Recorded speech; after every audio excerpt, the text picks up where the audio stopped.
আসসালামু আলাইকুম দর্শক, এখন রাত অনেক বাজে। তো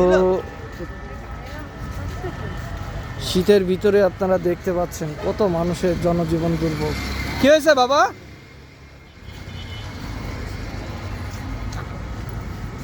টাকা পয়সা তো তেমন হাতে নেই।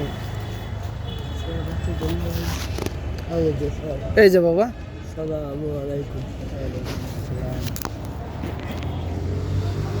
তো আসলে সত্যি কথা বলতে দর্শক, রাতের বেলা যদি বের হন তাহলে এমন অনেক মানুষ পাবেন খুবই অসহায়, দরিদ্র।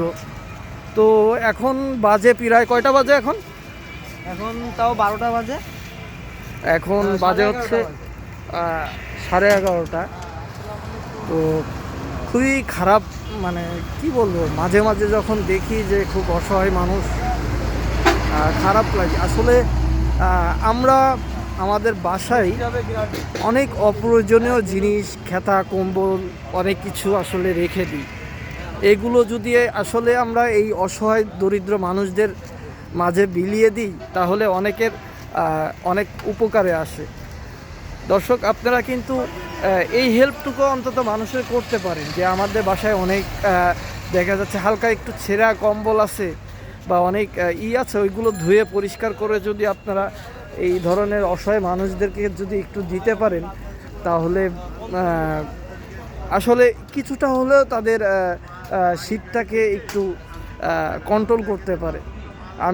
আমার বাবা কিছুদিন আগে অসুস্থ ছিল, তো আমি হসপিটালে যখন যাইতাম, তো আমার এক মার বয়সী একজন, তো দেখি যে তার হচ্ছে গিয়ে মানে অবস্থা খুবই খারাপ। আসলে মানে খুবই ছিঁড়া একটা শাড়ি পরে সে রাস্তা দিয়ে হাঁটতেছে। তো আমার খুব খারাপ লাগলো। তো আপনারাও যদি এই কাজগুলো করতে পারেন, যে আপনাদের বাসায় অনেক অপ্রয়োজনীয় জিনিস থাকে, এই অপ্রয়োজনীয় জিনিস যদি আপনারা সাধারণ গরিব মানুষদের মাঝে বিলি করতে পারেন তাহলে কিন্তু খুবই ভালো একটা কাজ হয়। সকলকে ধন্যবাদ জানাই। আপনারা এই কাজটা একটু করবেন, মাঝে মাঝে রাত্রে আসবেন, মানুষের কষ্ট দুঃখ দেখবেন।